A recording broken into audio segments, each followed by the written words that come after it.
Yeah, good day, and you're welcome to today's lecture delivery. Use delivery of lecture content using PowerPoint.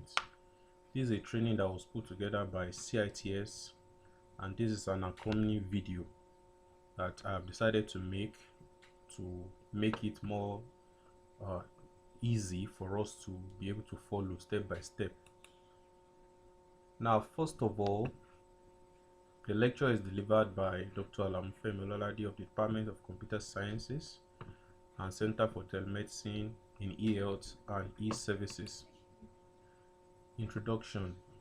One of the cardinal rules guiding the use of PowerPoint is that we should not share our PowerPoint with the audience that we intend to work with. However, this is a little different given that our audience here are the students, and these slides were prepared basically because of them. Therefore, it is important that we share this slide with them to guide their reading and also to make them understand what we have taught in class when they are doing personal preparation. The purpose of presentation is to inform, is to educate, and also the slides you are going to prepare you must put a lot of effort into it. So it must be well prepared and it must inform the audience properly and adequately. In a presentation, we have a number of presentations, but the one that is of utmost importance to us as academia is the instructional presentation.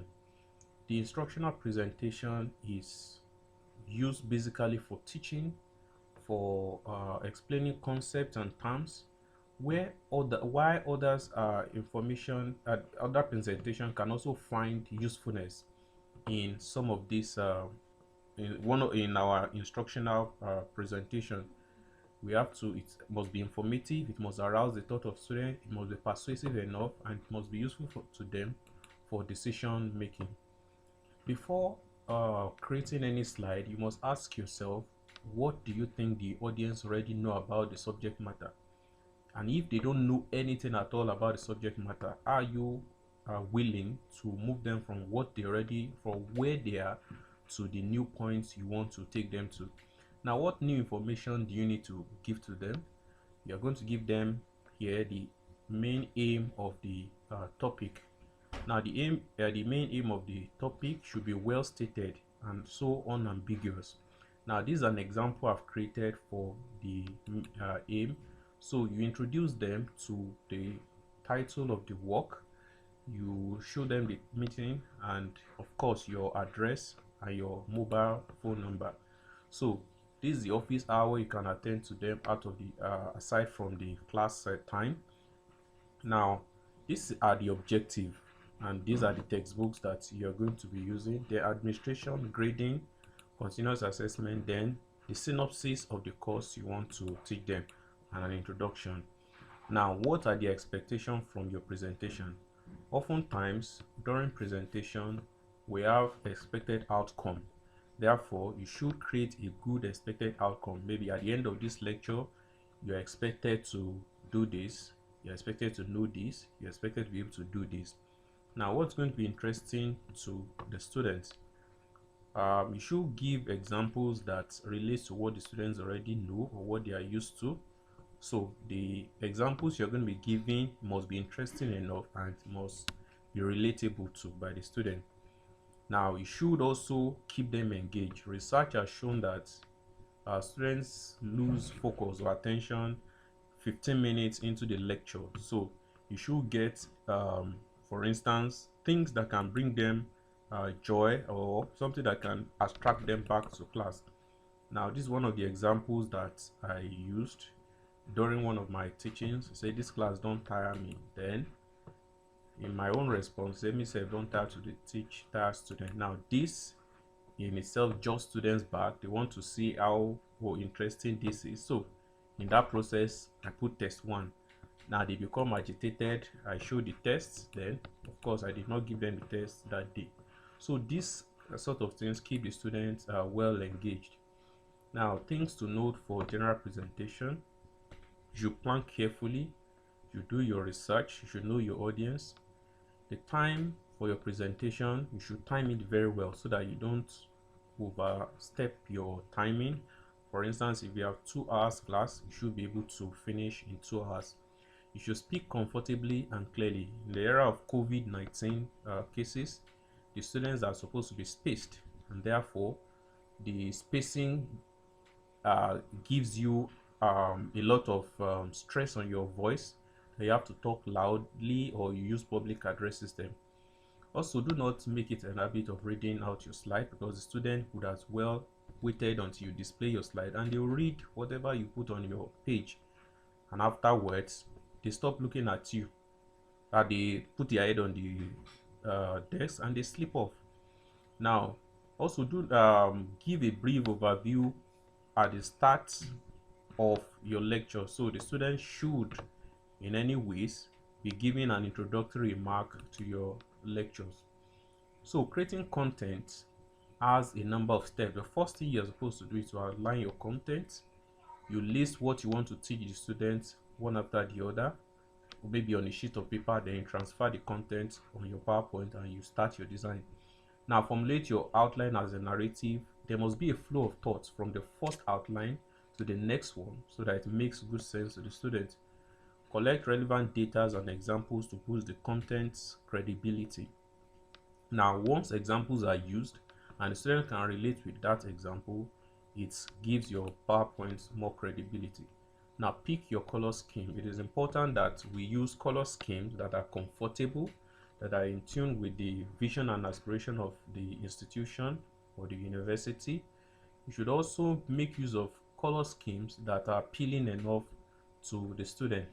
Now, design your slide background carefully. Oftentimes, when we have so much light at the background, or when you are going to present in a place where there's so much light, it is important to choose very simple background so that students from any angles in the class should be able to see what you are presenting. Then you format your content for maximum impact. For the purpose of this training, we'll be running through some of this content. The first thing we'll be doing, we'll learn how to open the app, we'll learn how to do the layout, how to change the fonts, and there's some advanced functionalities. Then we'll go to inserting, which is of course very important to us as academics. We look at how to insert tables, pictures, screenshots, shapes, charts, links, comments, headers and footers, equations, symbols, videos and audios. Then of course we learn the design aspect of it, where we learn transition, animation, slideshow, review and format. So I'm going to close this tab so that we start a practical demonstration. Thank you for listening, and let us meet at the other side for the practical demonstration. For the purpose of practical demonstration, you go to your taskbar, you type your, for instance, PowerPoint. When you type PowerPoint,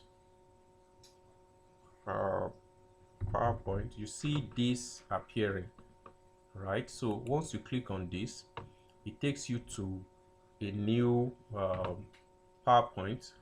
It tells you, do you want a blank presentation? You click on blank presentation. Now this is the slide blank presentation that we have. Now it is important for us to give this blank presentation a name.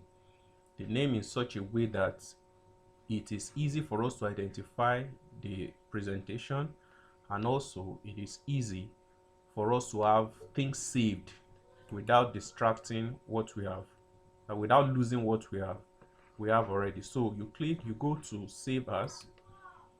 When you get to save as, you choose a particular place where you want to drop your content, or where you want to save your PowerPoint.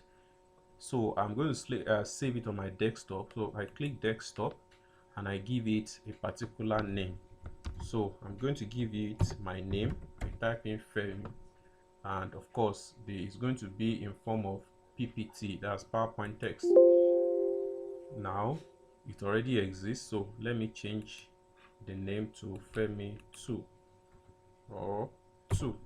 So then I save it. Now you notice that the name has changed and still giving us the blank presentation. So the next thing we are going to do is to increase the number of blank spaces we have, or the number of pages we have, you take your cursor to this particular point here where my cursor is showing. You click on new slide. You see the slide has increased to 2. You also click, so you continue to generate the slides that you wish to have.